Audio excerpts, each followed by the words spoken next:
Floripondio! ¿Qué pasa? ¿Qué me vienes aquí? ¿Qué me traes en la cabeza? Que pareces un rabino, ¿eh? ¿Qué es eso? Pareces un conductor de tren. Oh, es que claro, no me acordaba. Venimos a hablar de... ¡Bueno, retírate! Bueno, seguro que alguna vez en algún proyecto necesitas una salida de sonido. Y seguro que tienes algún cacharrito de estos que hay por aquí y no sabes cómo hacerlo sonar, ¿eh? Pues bueno, para eso estamos aquí, para guiarte y ayudarte y que tu proyecto salga muy bien. Vale, pues básicamente tenemos lo que vienen siendo altavoces o parlantes o como sea que los llames, y de acá para allá son zumbadores. Entonces, estos son más complicados de manejar porque necesitarías una señal muy débil, la vas amplificando en tensión, luego en corriente y la aplicas aquí. Pero bueno, eso es más complicado. Entonces, seguramente optarás por hacerlo al final con uno de estos que es mucho más sencillo. Son zumbadores o buzzers, que se vienen escribiendo buzzer, y hay de distintos tipos. Por ejemplo, estos son los típicos que solo hay que aplicarles un voltaje y ellos suenan. Ellos suenan ya con un tono predeterminado por el fabricante y es un sonido bastante desagradable. Vamos a hacer la prueba de estos. Pues voy a hacer la prueba con este que es de 3 voltios. Lo único que me tengo que preocupar es de la polaridad, de poner correctamente el positivo y el negativo. Suele ser por los colores de los cables y si no te pondrá un más o un menos o algo. Bueno, pues aquí le aplico. Aún no le he dado la salida, pero ahora cuando le dé, ya lo he graduado en 3 voltios. Esto suena y bueno, es muy desagradable. Suena como a una lengüetilla ahí vibrando. Vale, pues estos son un poco voluminosos y son grandes. Vamos a mirar lo que consume. Bueno, pues será entre 10 y 20 miliamperios, porque claro, esto puede ser 10, 11, 12, 13. O mejor, mira, lo voy a... Bueno, sí, lo voy a dejar así. Puede ser cualquiera, entre 10 y 20. Estos, por lo tanto, no necesitan más que suministrarles el voltaje que piden. Y nada más. Se dice que tienen un driver interno o que tienen un oscilador interno que es el encargado de suministrar la frecuencia que necesita para ese tono. Vale. Entonces, descartando estos, que son muy sencillos, descartando los altavoces, nos quedamos básicamente con zumbadores de los que se llaman piezoeléctricos, que suelen tener esta forma de plato, de discos así, distintos tamaños. Puede venir con un encapsulado que amplifica el sonido mediante la cavidad que sale por aquí, por este agujerito. O pueden ser zumbadores que sean magnéticos. Estos producen un campo magnético parecido a como lo haría este. O sea, se basa en el magnetismo. Estos, en cambio, se basan en lo que se llama el efecto piezoeléctrico, que no es otro que aplicar un voltaje entre sus extremos, y este material, que suele ser cerámicos con capacidad piezoeléctrica, pues lo que hace es deformarse. Se deforma, como vamos a ver. Bueno, entonces la idea es estudiar estos dos y además hay que decir que estos pueden venir también, igual que ocurría con estos, pueden venir con su controlador interno, ya que solo están preparados para aplicarle voltaje. Tanto los que son piezoeléctricos como los que son magnéticos. Pues nosotros nos vamos a ocupar ahora solo de los que no vienen con un control ya interno, que hay que aplicárselo externamente, que son seguramente la mayoría de los que te encuentres. Bueno, estos son todos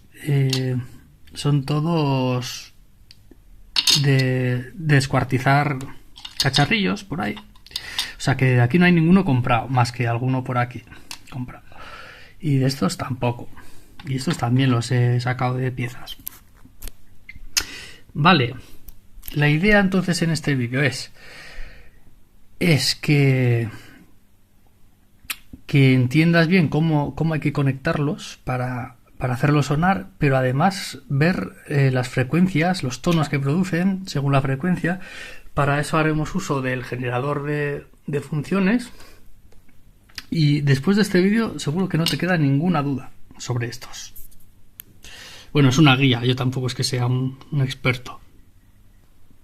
Vamos a empezar con estos, con los discos piezoeléctricos estos, los zumbadores. Y hay que decir que yo lo estoy tocando con la mano, pero eso no hay que hacerlo nunca con la mano desnuda, porque lo que estamos haciendo es pues hacer que esto se degrade, el material se degrade y se corrompa. Entonces no hay que tocarlo nunca con la mano desnuda, con la grasilla de la mano. Vale, pues ¿cómo funcionan estos? Están basados en un material que al aplicarle un voltaje, una diferencia de voltaje entre sus partes, o sea, entre sus lados, pues se deforma y se curva.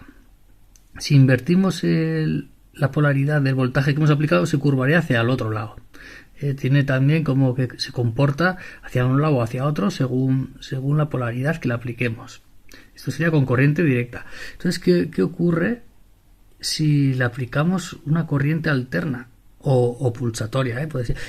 Si es alterna, lo que haría es ir hacia un lado, ir hacia otro, ir hacia un lado, y eso, como ya sabemos, pues va a acabar produciendo sonido. Porque va a mover las partículas del aire, bueno, todo eso que ya sabéis. Esto es alterna, primero para un lado, luego para otro.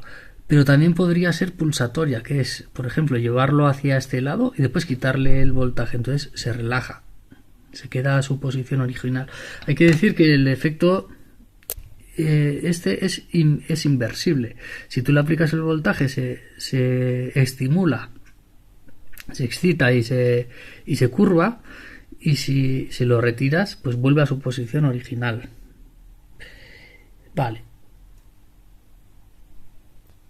Además, al aplicarle un voltaje, no circula corriente a su través. O sea, a través de la placa, se comporta más o menos como un condensador en corriente continua. Por lo que diremos que tiene una gran impedancia o que requiere voltaje y no corriente para funcionar. Requiere voltaje y no corriente.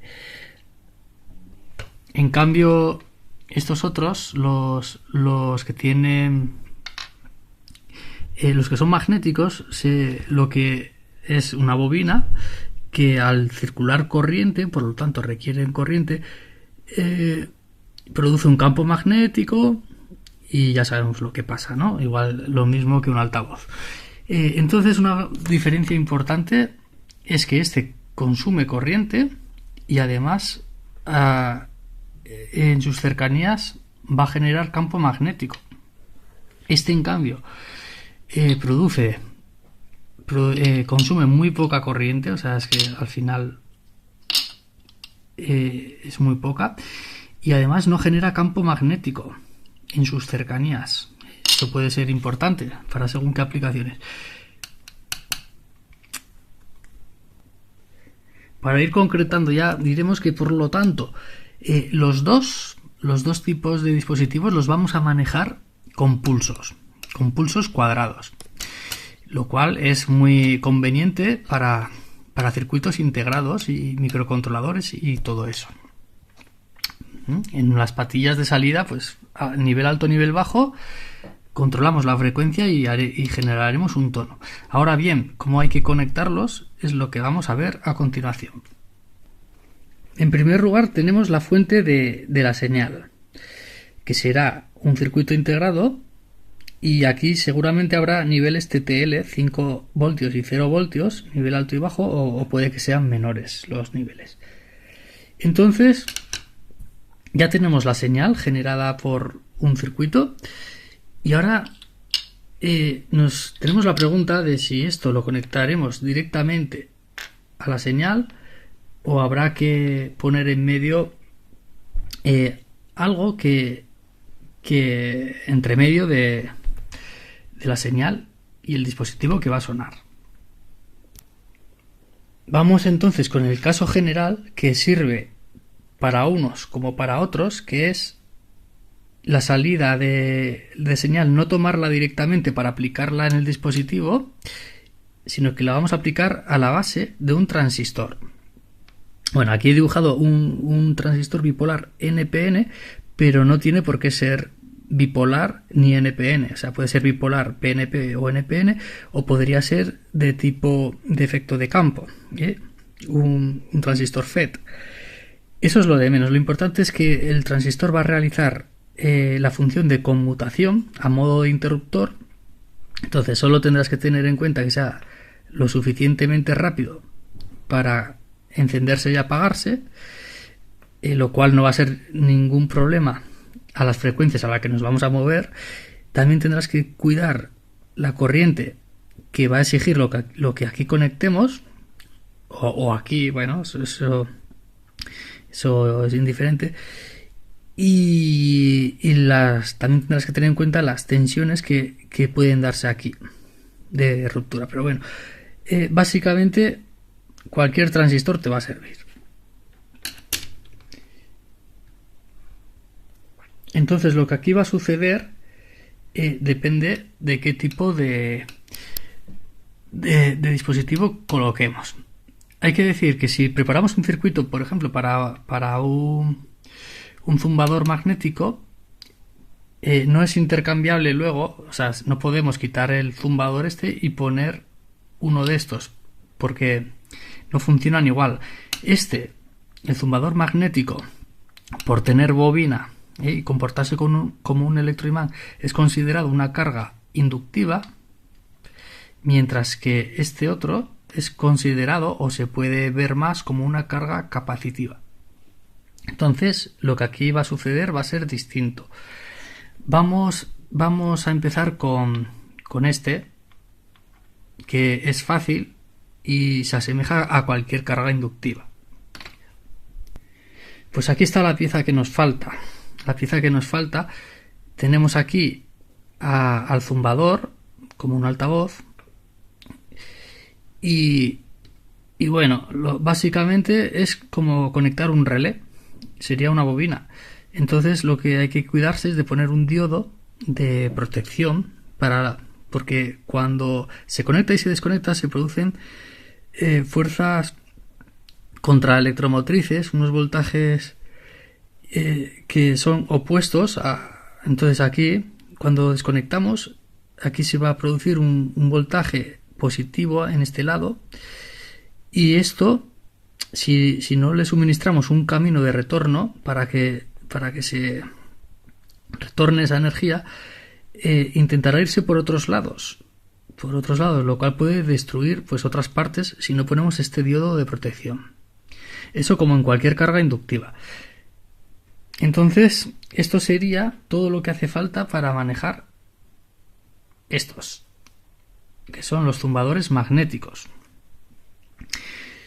Estos no se comportan deformando una laminilla como sucede en estos, sino moviendo a base de magnetismo, de atracción y repulsión, moviendo pues lo que sería el diafragma, que es lo que va a emitir el sonido.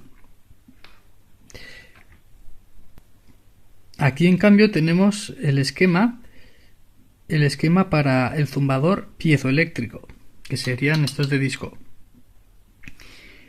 Bueno, pues ¿en qué cambia? Pues cambia en que necesita este diodo que tenía antes en el magnético, lo sustituimos por una resistencia. Aunque opcionalmente podríamos dejar el diodo o poner un diodo Zener y sumarle una resistencia. El caso es que sin esta resistencia no va a funcionar, porque esta resistencia lo que hace es que cuando le aplicamos el voltaje y se ha deformado, se han acumulado cargas negativas en un lado, muchas cargas, y al desconectar esto se queda de tal forma que debemos suministrarle un camino para que se descargue, pues parecido a lo que ocurre con un condensador. Entonces esta resistencia es necesaria y los valores recomendados son entre 600 ohmios y 1000 ohmios, o sea, valores cercanos a 1 kiloohmio. Este diodo es opcional y luego esta resistencia lo que hace es ajustar el volumen, como vamos a ver. Y bueno, puede ser también valores que ahora los veremos cómo son. Bueno, vemos que hemos dicho que tiene una gran impedancia este dispositivo, por lo tanto, la exigencia de corriente va a ser muy pequeña. Y es tan pequeña que se podría omitir el transistor y simplificar esto mucho más. Y así es como se simplifica. Se puede tomar la salida directamente de señal del circuito integrado y con una resistencia que suele ser recomendada entre 470 y 1 kiloohmios, o otras fuentes te dirán entre 1K y 2K. Bueno, esta resistencia tiene la misión de limitar la corriente a unos niveles seguros, siempre contando con el máximo que pueda haber por la patilla. También es opcional ponerle este diodo, que puede ser Zener también, para lo que hemos dicho antes también, por si hay voltajes altos aquí. Y bueno, a ver, en estos zumbadores magnéticos hemos visto que no había, vamos a ponerlo otra vez, que no había ninguna resistencia limitadora. Pero es que ocurre como en las bobinas, por si acaso te lo estás preguntando, que la propia bobina ya tiene una impedancia que limita la corriente, aunque no haya una resistencia externa que lo limite. Entonces el fabricante en estos zumbadores te darán un valor típico o máximo que puede circular. Te garantizan que si tú conectas a un voltaje y a una frecuencia que ellos te dicen en las hojas, la corriente no va a ser nunca mayor a un valor que te dan. Estos, por ejemplo, es 40 o 45 miliamperios. El valor máximo puede ser menor, pero el máximo es 45. Bueno, pues vamos a montar este circuito, que es más fácil, y aplicarle señal. Bueno, esta parte de aquí vendrá directamente del generador de señal, del generador este. Y lo que voy a montar yo es prácticamente el transistor y un diodo y la resistencia. Bueno, esta resistencia la voy a poner de, no sé, pues de 10K, por ejemplo. Una cosa importante que no he dicho, se me ha olvidado, es que la chapilla, o sea, lo que el disco se deforma, es en función del voltaje que aplicamos. Entonces, cuanto más voltaje, mayor es la deformación, por lo tanto mayor va a ser también la presión, o lo que es lo mismo, el sonido. el volumen del sonido. Y lo mismo pasa con estos. Estos también tienen distintos niveles nominales. Este, por ejemplo, es de 12. Como se ve ahí, ese 12 es de 12 voltios. Mientras que los otros son de 5. Este, por ejemplo, es de 5. Entonces, este circuito es apto para, por ejemplo, si por aquí nos van a salir entre 5 y 0 voltios, y necesitamos poner un zumbador a 12 voltios, con los 5 de aquí no lo podríamos poner nunca directo. Entonces, por eso nos permite aplicar aquí un voltaje secundario a este que sale de aquí, y por esta malla, o sea, por la malla de más y por aquí, pues podemos aplicar un voltaje diferente del que aplicamos por la base, por la malla de la base. Entonces, esto es una ventaja de poner el transistor. El que vamos a mirar ahora es el 05, y aquí tenemos la hoja del fabricante. Pues lo que nos van a decir es más o menos, a ver, tenemos aquí que el voltaje nominal es 5 voltios. 5 voltios. Entonces, que la condición que hay que aplicarle pues es entre 0 y 5, son pulsos, y aquí nos dice que una frecuencia de 2400 hercios, que es lo que, bueno, y con un ciclo de trabajo del 50%, que con eso será donde le sacaremos el máximo partido, y es donde más alto es el sonido y donde mejor trabaja, se supone. Eso es lo que nos están diciendo. Y el máximo de corriente aquí nos dice 45, en otros puede ser diferente. También nos dice la resistencia de la bobina y la salida, el sonido de salida, el volumen en decibelios, mínimo 85 y típico es 92 decibelios. Esa distancia es a 10 centímetros. O sea, esto en las pruebas que ellos hacen, ponen el medidor de decibelios a 10 centímetros de aquí, de la salida del agujerillo, será, digo yo, y le aplican 2400 hercios, que es el voltaje nominal para para este modelo, y una onda, ya hemos dicho, el 50%, y bueno, pues suenan mínimo 85 y típico 92. Aquí la frecuencia nominal, todos estos datos los tendrás en función del modelo que escojas. Bueno, después aquí pues más cosas como a lo que va. Bueno, entonces quédate bien con ese 2400, porque va a ser lo que vamos a aplicar luego nosotros.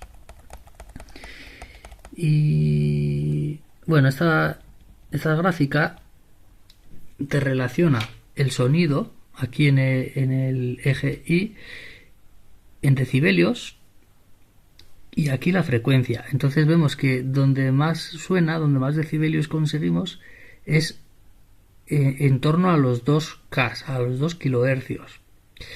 Vemos que si subimos la frecuencia, el volumen del sonido que conseguimos baja en picado. Lo mismo si la disminuimos. O sea, siempre que nos alejemos de esta frecuencia nominal hacia un lado o hacia el otro, el volumen va a disminuir. Eso vamos a hacer las pruebas también. Algo más que obtengamos de aquí. Bueno, pues nos dice cómo se identifican las partes. Bueno, y aquí lo que acabamos de decir, nos dice, bueno, este usa aquí 180, bueno, eso es lo de menos, pero en sus pruebas ellos introducen una onda de 2,5 voltios aquí en la base, y aquí la aplican, aquí le aplicarán los 5 voltios, que es el nominal de esto, y bueno, esto es lo que vamos a medir ahora. Nada, esto ya son nada, aquí ya no hay nada más interesante. Vale, pues vamos a montar el circuito, vamos a montarlo y vamos a hacer las pruebas ya. El transistor que voy a utilizar es un BC337-40 que puede soportar en continuo hasta 800 miliamperios, o sea, va muy bien. Y además tiene una ganancia alta. Bueno, entonces esta es la configuración tal y como está puesta ahora con esa curvatura. Tendríamos arriba la pata del colector, abajo la del emisor y en medio, que es donde he conectado esta resistencia, sería la base. Es una resistencia de 10K. Entonces vamos a seguir cableando y de momento lo único que voy a hacer es llevar un cable desde el emisor hasta toda esta línea, que sería lo que es el negativo, va a ser el común, y esta naranja es el colector. Entonces, bueno, tenemos que lo que conectemos a la línea naranja esta va a colector y lo que conectemos aquí es el emisor. Y la base, pues ahora conectaremos la señal ahí. Vamos al diagrama y lo siguiente que voy a conectar es al cable que sale del colector el diodo, que va a ser el encargado de proteger aquí las sobretensiones, a el diodo que va desde el colector con el ánodo y el cátodo hacia lo que será el voltaje positivo. Si lo pones al revés, lo que hará será que la corriente quiera fluir por aquí porque es un camino más fácil para la corriente y preferirá atravesar el diodo que atravesar la bobina, si es que lo pones al revés. Entonces, en condiciones normales, en oposición, lo que sería en inversa. Y así es como lo tenemos. Vemos la rayita del cátodo que va a esta línea será la alimentación positiva y esta la negativa, y así vamos. Vale, entonces lo siguiente que nos queda es conectar ya el zumbador.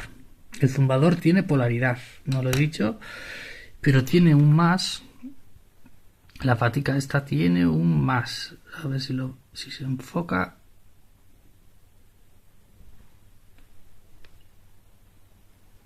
Ahí está. Esta pata que tiene ese más es el más y estoy cogiendo el 5. Vale, entonces habrá que ponerlo así con el más hacia arriba.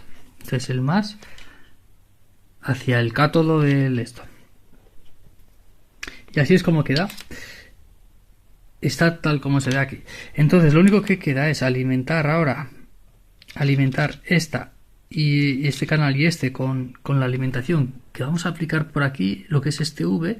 Este V podemos elegir nosotros el voltaje que queremos aplicar. Y este va a ser el que nos salga del integrado, que en este caso va a ser el generador de funciones.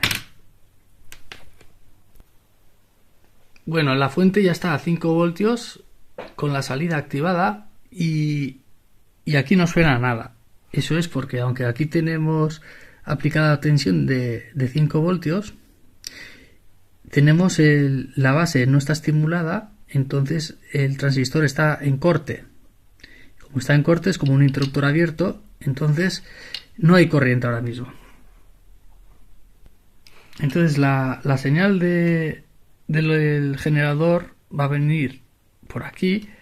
Entonces vamos a poner el rojo a la base, a la resistencia a la base, y el negro aquí a la línea común. Y así es como queda. El negro a la línea común y el rojo directo a la resistencia de la base. Bueno, entonces ahora voy a conectar el generador de funciones y va a sonar, bueno, lo voy a ajustar a la frecuencia máxima y a ver cómo suena. Lo primero que vamos a seleccionar es la frecuencia adecuada. Vamos a seleccionar la frecuencia, vamos a decirle 2400. Estamos ahora mismo en hercios. Vale, tenemos los 2400 y aquí el ciclo de trabajo vemos que es mitad arriba y mitad abajo, es 50%. Y la señal que vamos a aplicar es 50. Bueno, vamos a aplicar la misma que daba el fabricante. Bueno, o mejor no, porque total, tengo que cambiar la resistencia, si no. Eh, Vamos a dejarlo así. Y le voy a dar. Igual suena mucho, ¿eh? Yo aviso. Le doy a la salida. Y así es como se oye. La voy a apagar. Esto ahora mismo se supone que es el máximo que da este zumbador. El zumbador suele tener una pegatina, así una pegatina de protección. A ver si veo dónde está. Bueno, no sé dónde deja. Tiene una pegatina y si no la retiras no va a sonar bien, por ejemplo. Ahí está sonando y si tapo el agujero,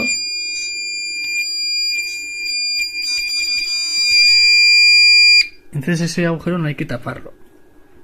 Hay que dejarlo despejado, pero por ahí se mete polvo, entonces por eso viene esa protección de la fábrica, para que llegue en perfectas condiciones. Volvemos a este gráfico y voy a dejar estable la señal y lo único que voy a variar, o sea, va a ser al 50% siempre y 5 y 0 voltios los niveles. Pero lo que va a variar es la frecuencia. La frecuencia, ahora mismo estamos aquí en el pico más alto y variando la frecuencia voy a empezar a variarla hacia arriba. Sonará más agudo y se supone que cada vez irá menos volumen. Y luego lo haré al revés. Y con eso veremos lo que es la ganancia. Bueno, nos dice aquí que se sitúa a 90 entre, no sé si eran 85 mínimo asegurado, en esas condiciones que hemos hablado, y la típica de 90. Los decibelios, para que te hagas una idea, esto es una escala de decibelios, pues nos dice que 20 decibelios sería lo que es un susurro. Hablar susurrando serían 20 decibelios o un sonido pues apenas perceptible.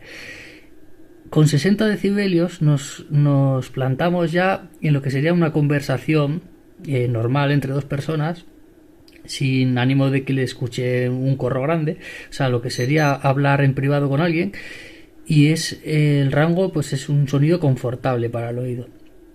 Si nos vamos a 100 decibelios ya empieza un sonido molesto, no confortable. Sería, aquí estarían plantados pues los martillos neumáticos, el cortacésped, una sirena, bueno. Y con estos niveles ya altos nos vamos ya hacia el dolor, el umbral del dolor, y hacia lo que ya no se puede tolerar, como serían motores a reacción, cohetes, etcétera. Bueno, pues nos decía que este parlante se sitúa aquí en los 92 más o menos, lo cual ya empieza a ser molesto a 10 centímetros, como hemos dicho.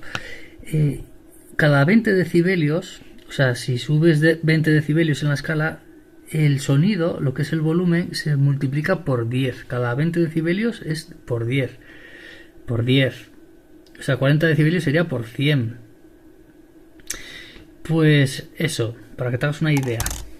Entonces vamos a dejar vamos a variar solo la frecuencia. Vamos a variar la frecuencia. Estoy ahora en 2400 hercios y lo que voy a hacer es moverme aquí en el cursor de 100 en 100, es decir, pasaré a 2500, 2600 y así, de 100 en 100. Voy a ir subiéndolo. Entonces la frecuencia ya la tenemos. Sí, vale. Le doy salida. A ver si se oye. Ahora estoy a unos 30 centímetros del esto. Y voy subiendo. Serían 2500, 2600. Bueno, aquí ya se nota cómo va bajando el volumen. 2800, 2900, 3000, 100, 200. Aquí ya se escucha muy poco. 400. Yo solo estoy tocando la frecuencia, O sea, la señal es la misma, lo que varía es la frecuencia. Aquí estamos en 3700, 3800, 3000, mira, aquí 3800 se escucha menos que 3900.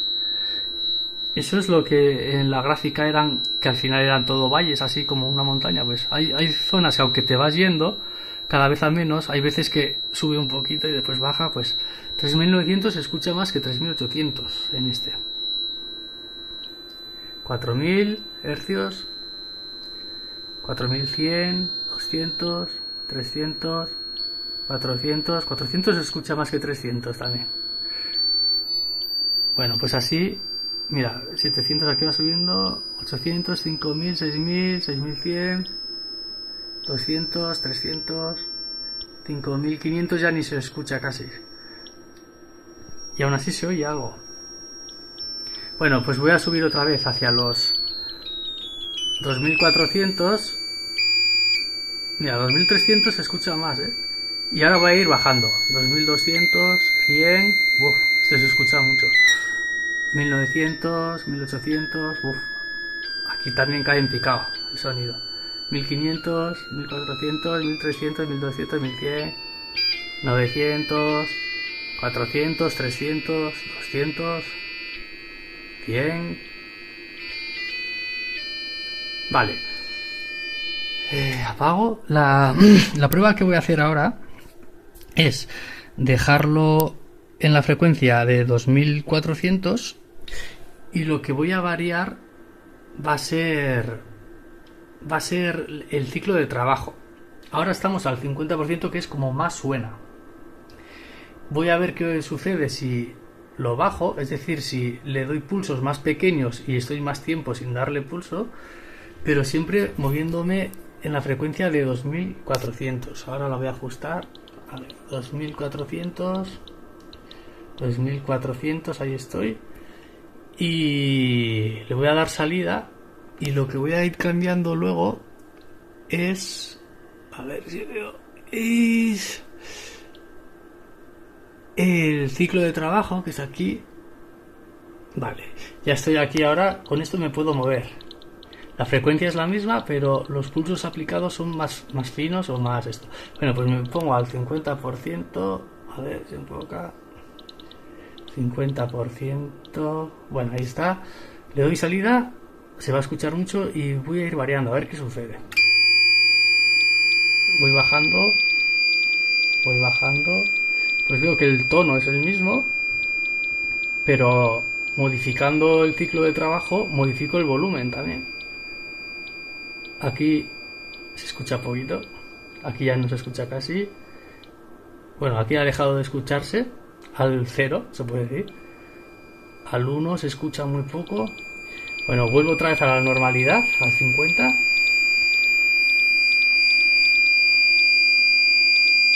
Y ahora voy a ir subiendo.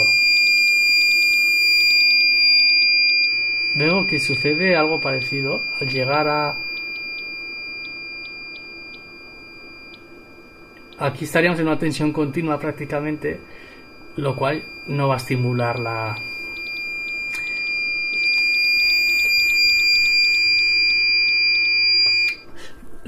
Al estar en tensión continua, la bobina es un electroimán permanente, se puede decir, entonces claro, no vibra como debería vibrar el diafragma. Pero consume corriente. Otra cosa, vamos a mirar la corriente. Decía que era 45 en las condiciones que nos daban. La vamos a poner, ciclo de trabajo 50% estamos y 2400. Le doy. Y bueno, aquí pone 30 miliamperios entre 30 y 40. Estaría entre 30 y 40. Lo que pasa es que aquí no tengo precisión para saberlo. Le voy a plantar un multímetro y así lo vemos. Bueno, pues aquí está ya puesto en medio, multímetro, y le voy a dar a ver lo que consume. Pues eso, 32, entre 32 y 33. Y el fabricante me asegura que no iba a circular más de 45. Recuerdo que aquí no hay ninguna resistencia que limite más que la propia de la bobina, o sea, la propia reactancia de la bobina y la resistencia óhmica. Bueno, pues 45 está dentro de lo que nos dice el fabricante. Como esto se está haciendo bastante largo, lo que pensaba hacerlo en un vídeo, pero lo voy a hacer en más. Entonces, lo siguiente, vamos a probar estas otras. Y vamos a ver las diferencias, a ver qué sucede si cambio una por otra, etcétera. Probaremos las piezoeléctricas. O sea, los zumbadores piezoeléctricos.